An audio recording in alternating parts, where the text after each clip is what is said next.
प्यार दुनिया का वो तोहफा है जिससे जिंदगी हसीन हो जाती है। प्यार होने के बाद एक अलग ही फीलिंग आती है। उस वक्त हम सब कुछ भूलकर बस उस इंसान के बारे में ही सोचते रहते हैं। ऐसी ही एक दिल को छू जाने वाली लव स्टोरी आपको सुनाने जा रहा हूँ मैं। Incomplete love story read. इसमें प्यार तो दोनों तरफ था मगर ये प्यार अधूरा ही रह जाता है। इसकी शुरुआत कुछ इस तरह हुई।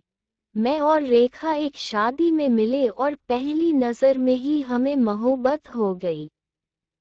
उसके बाद हम दिल और तीर अक्सर किसी न किसी तरह टकराते रहे और इस तरह हमारी दोस्ती हुई।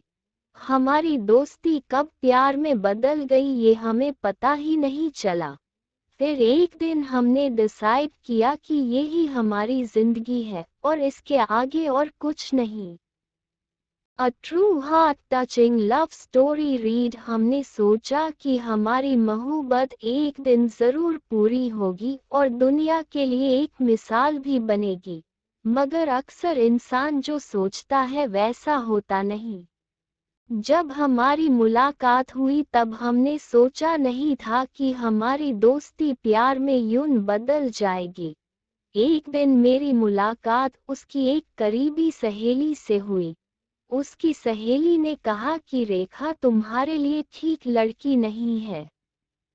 Emotional love story read. उस समय मैंने उसकी सहेली को बहुत बोला। मैंने उससे कहा कि अगर वो ठीक नहीं तो तुम उसके साथ क्यों हो? तू उसकी बेस्ट फ्रेंड होकर उसके बारे में इतना गलत बोल रही हो। मैंने उसकी कही हुई एक भी बात पर विश्वास नहीं किया लेकिन शायद वो मेरी ही गलती थी। कुछ दिनों बाद मुझे पता लगा कि रेखा का एक बॉयफ्रेंड था जिसे उसने छोड़ दिया था क्योंकि वो आमिर नहीं था।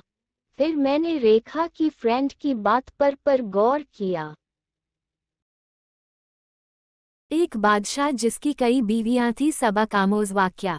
मुस्लिम स्टोरी। दोस्तों, आजकल हम लोग दुनिया की भाग दौड़ में अल्लाह को भूल चुके हैं। हर वक्त पैसों के पीछे भागते रहते हैं और सोचते हैं कि इतनी भागदौड़ और मेहनत के बावजूद हमारे हाथ में कुछ नहीं आता और हम जिंदगी से मायूस हो जाते हैं और अल्लाह से दूर होने लगते हैं और दुनिया की गफलत में खो जाते हैं।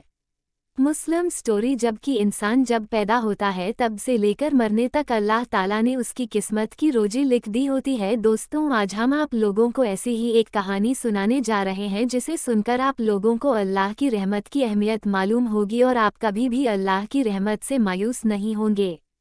सुबकतगीन बादशाह अपनी एक बीवी से बहुत ज्यादा मोहब्बत करता था। मुस्लिम स्टोरी। एक बार दूसरी बीवियों ने उससे कहा कि आप अपनी एक बीवी से सबसे ज्यादा मोहब्बत रखते हैं। हालांकि हुस्नो जमाल में हम उससे ज्यादा हैं, समझदारी में भी हम उससे ज्यादा हैं।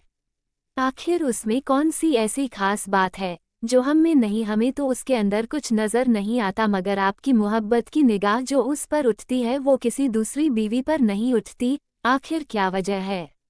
बादशाह ने कहा, अच्छा, मैं किसी दिन इसका जवाब तुम सबको दे दूंगा। उसके बाद उसकी बीवियां ये बात भूल गईं। एक दिन सुबकतगीन ने अपने घर के सहन में बैठकर कहा, मुस्लिम स्टोरी, आज मैं अच्छे मूड में हूँ, इसलिए मैं चाहता हूँ कि मैं तुम में से हर एक को अच्छे अच्छे इनाम से नवाजूं। वे यह बात सुनकर खुश हुई कि आज हमें शाही खजाने से इनाम मिलेगा। सहन में सोने चांदी और जवाहरात के ढेर लगा दिए गए। बादशाह ने सबको बुलाकर कहा कि इस सहन में जो चीजें पड़ी हुई हैं उनमें से जिस चीज पर जो बीवी हाथ रख लेगी उसको वह चीज इनाम के तौर पर दे दी जाएगी। चुनाचे जिस वक्त मैं इशारा करूं तुम दौड़कर अपनी पसंद की चीज पर हाथ रख लेना। बीवियां तैयार हो गईं और उन्होंने अपनी अपनी पसंद की चीजों पर निगाह जमा ली। किसी ने याकूत के ऊपर, किसी ने हीरे के ऊपर, किसी ने सोने के ऊपर, किसी ने चांदी के ऊपर। बादशाह ने इशारा किया तो बीवियों ने दौड़कर मुस्लिम स्टोरी अपनी अपनी पसंदीदा चीज़ों पर हाथ रख लिए। लेकिन वो बीवी जिस पर उसकी मोहब्बत की खास नज़र रहती थी वह अपनी जगह खड़ी रही। जब सबने देखा कि हमने कीमती चीज़ों पर हाथ रख लिए मगर इसने किसी चीज़ पर हाथ नहीं रखा तो वे हंसने लगी और बादशाह से कहने लगी, बादशाह सलामत, हम कहा करते थे कि यह बेवकूफ़ है। और इसके अंदर अके की कमी है और आज इसकी अके की कमी खुलकर सामने आ गई।